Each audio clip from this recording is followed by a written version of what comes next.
Third year के second paper अंतर्राष्ट्रीय संबंध के अंतर्गत अध्ययन करने जा रहे हैं अरब इजराइल संघर्ष के प्रमुख कारण और मुद्दे।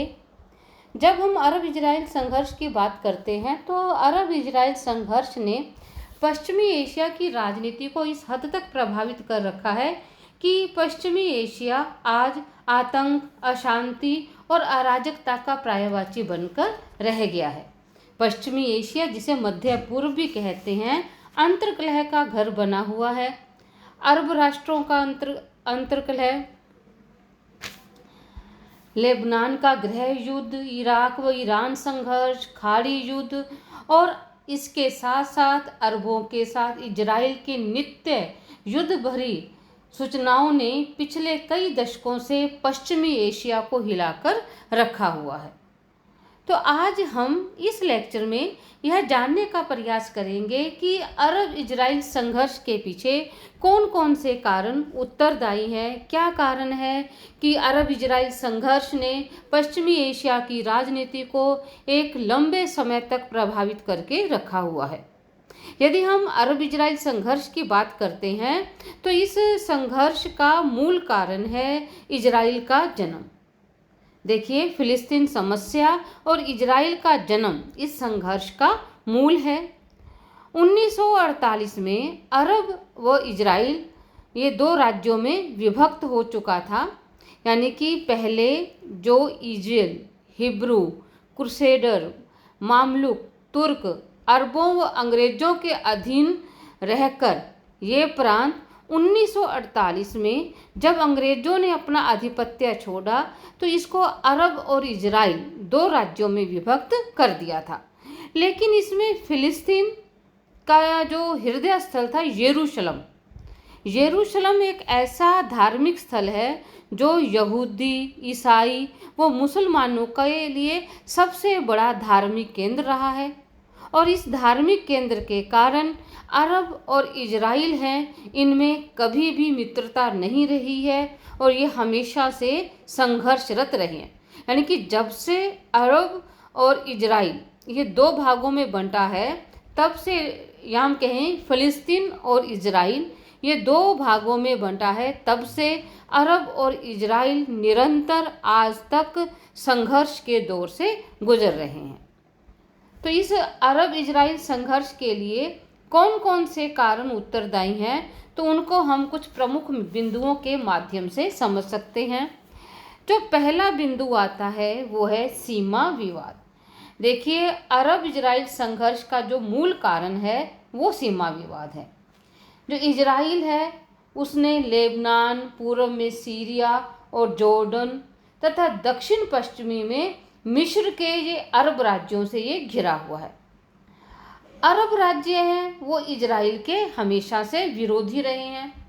उनको ऐसा प्रतीत होता है कि ये जो अरब कंट्रीज़ हैं उनमें से ब्रिटेन ने यहूदियों को लाकर यहाँ पर स्थापित किया है, तो वो कभी भी इजराइल के फेवर में नहीं रहे हैं और इजराइल के साथ हमेशा उन्होंने आतंक का माहौल बनाकर रखा हुआ है। तो जिसका प्रमुख कारण क्या रहा है? सीमा विवाद। अब ये सीमा विवाद क्या है?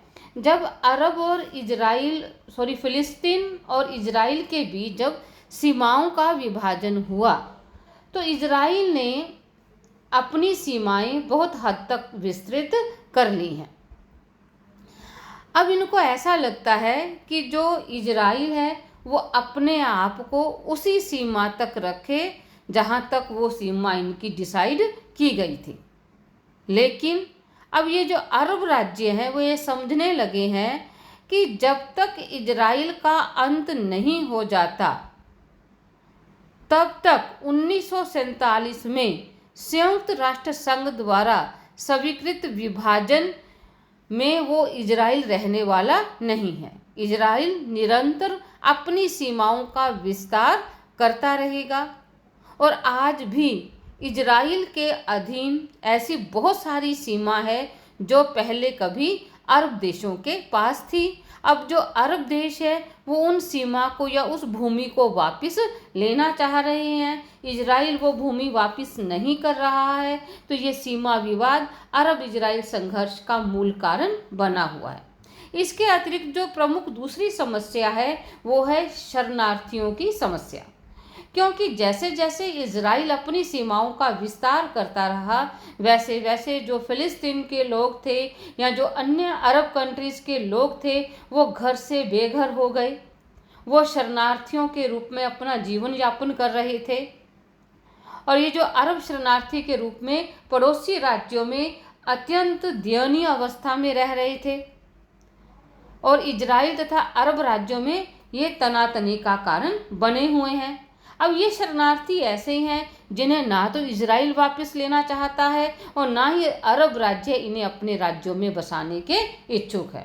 कहने का अभिप्राय क्या है कि ये जो अरब इजराइल देशों के बीच में जो समय समय पर संघर्ष हुए हैं, यानी कि कई युद्ध झेल चुका है, उसमें ज़्यादातर युद्धों में इजराइल ने अपनी सीमाओं का विस्तार किया है और जिससे ये जो फिलिस्तीनी लोग हैं ये घर से बेघर, यानी कि अपने उनकी जो सीमाएं हैं उन सीमाएं इजराइल के कब्जे में आ चुकी हैं और जो फिलिस्तीनी देश है वो एक तरह से शरणार्थियों के रूप में अपना जीवन यापन व्यतीत कर रहे थे। काफ़ी समय तक फिलिस्तीनी एक ऐसे संप्रभुता संपन्न राज्य की आवश्यकता को अनुभव कर रहे थे जिनमें वो रहकर अपना विकास कर सके, जिन्हें वो अपना देश कह सके। तो ये शरणार्थियों की समस्या भी अरब इजराइल संघर्ष का कारण बनी हुई है। देखिए, पिछले 49 वर्षों में सोवियत संघ, अमेरिका, इजराइल व अरब देशों ने जितना खर्च युद्ध पर किया है ये कहा जाता है कि उसका 10वां हिस्सा भी यदि इन शरणार्थी फिलिस्तीनियों को कहीं स्थायी रूप से बसाने में खर्च होता तो यह समस्या न के समान हो जाती और इससे मानवता का भी उपकार होता। एक जो तीसरा विवाद का कारण है वो जॉर्डन नदी के पानी का विवाद। जो जॉर्डन नदी है वो 150 मील लंबी है, फिर भी इजराइल तथा अरब राष्ट्रों के बीच यह युद्ध या कलह का कारण बनी हुई है, क्योंकि यह सीरिया, लेबनान, इजराइल तथा जॉर्डन के 4 राज्यों में से होकर गुजरती है और इसके पानी के उपयोग के बारे में इनमें आपसी झगड़ा बढ़ा रहता है। इसके जल का 67% भाग अरब राष्ट्र तथा 33% भाग इजराइल अपने उपयोग करने में लाते हैं। इजराइल ने अपने जल का उपयोग करने के लिए योजना आरंभ कर दी है। इससे अरब राष्ट्रों को यह भय हुआ है कि इजराइल का जो मरुस्थल एरिया है ये उसको हरा भरा कर लेगा। इस पानी के उपयोग से इजराइल और अधिक समृद्ध हो जाएगा। इजराइल जॉर्डन नदी के अधिकांश जल को अपनी ओर ले जाने का प्रयत्नशील है और जॉर्डन नदी एक ऐसी नदी है जिस पर अरब राष्ट्र अपना हक समझते हैं और वो ये नहीं चाहते कि जॉर्डन नदी के पानी का जो प्रयोग है वो इजराइल के द्वारा किया जाए। लेकिन इजराइल की इस बात के लिए हमेशा से प्रयत्नशील रहा है कि जॉर्डन नदी का अधिक से अधिक जल उसके द्वारा प्रयोग में लाया जाए। तो जॉर्डन नदी के पानी का विवाद भी इजराइल के संघर्ष का कारण बना हुआ है। नेक्स्ट है इजराइल की मान्यता का सवाल। देखिए, जब ये इजराइल को नए राज्य के रूप में स्थापित किया गया था, लेकिन जहां विश्व के अन्य देशों ने इजराइल को एक स्वतंत्र देश के रूप में स्वीकृति दे दी थी, वहीं जो अरब राष्ट्र है उन्होंने इजराइल को एक स्वतंत्र राज्य के रूप में मान्यता नहीं दी। इजराइल के जन्म काल से ही अरब राष्ट्र उसके अस्तित्व को मिटाने के प्रयास में है और जब तक इजराइल को मान्यता एवं सुरक्षा न मिल जाए तब तक इस समस्या का समाधान नहीं निकल सकता। इसके अतिरिक्त है अधिकृत अरब क्षेत्रों को खाली करवाना। देखिए, इजराइल और अरब के बीच में 1982 तक 5 युद्ध हो चुके हैं और इन 5 युद्धों में इजराइल ने अरब राष्ट्रों की काफ़ी भूमि पर अपना कब्जा कर लिया है। इजराइल ने विभिन्न युद्धों में कई अरब क्षेत्रों पर अधिकार कर लिया है। ये अरब क्षेत्र कौन कौन से हैं? जैसे पश्चिम में गाजा पट्टी या सिनाई, पूर्व में पश्चिमी किनारा यानी कि जॉर्डन नदी का तट, उत्तर में गोलन पहाड़ियाँ, यरूशलेम का अरब हिस्सा। ऐसे कई हिस्से हैं जिस पर आज भी इजराइल ने अपने कब्जे में ले रखा है। इसके अतिरिक्त इजराइल अन्य क्षेत्रों को भी हड़पना चाहता है, ऐसा अरब कंट्रीज़ के जो लोग हैं वो सोचते हैं। यरूशलेम को उसने अपनी राजधानी बना लिया है। वो यरूशलेम जो मुसलमानों की भी धार्मिक आस्था का केंद्र बना हुआ है, ठीक है। गोलन पहाड़ी क्षेत्र को उसने अपने देश में शामिल कर लिया है। इजराइल की धारणा है कि इन पहाड़ियों से अरब सेनाएं गोलाबारी कर सकती हैं। तो कहने का अभिप्राय क्या है कि चाहे अरब कंट्रीज सभी एक साथ होकर इजराइल के साथ युद्ध करते हैं, लेकिन इन 5 युद्धों में अधिकतर बार इजराइल को न केवल विजय हासिल हुई है, बल्कि इजराइल ने अरब देशों की भूमि को भी अपने कब्जे में कर लिया है। और अब इनकी डिमांड है अरब कंट्रीज़ या अरब देश के लोगों की या सरकारों की कि वो जो इजराइल है वो अधिकृत अरब क्षेत्रों को जल्दी ही खाली कर दे। फिर आता है फिलिस्तीनियों को आत्मनिर्णय का मुद्दा। जो फिलिस्तीनी शरणार्थी हैं वो लंबे समय से आत्मनिर्णय के अधिकार की मांग कर रहे हैं। वो शरणार्थियों के रूप में अपना जीवन यापन कर रहे हैं। यद्यपि 15 नवंबर 1988 को बहरीन में फिलिस्तीनी मुक्ति संगठन के नेता यासर अराफात ने इजराइल अधिकृत क्षेत्र में स्वतंत्र फिलिस्तीन राष्ट्र की घोषणा की है।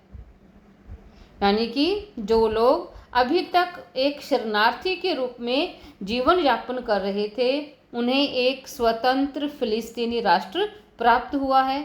अराफात की इस घोषणा के बाद Tunisia, Iraq, Malaysia, Algeria, Saudi Arabia, Bharat ने इस नए फिलिस्तीनी राज्य को मान्यता भी प्रदान कर दी है।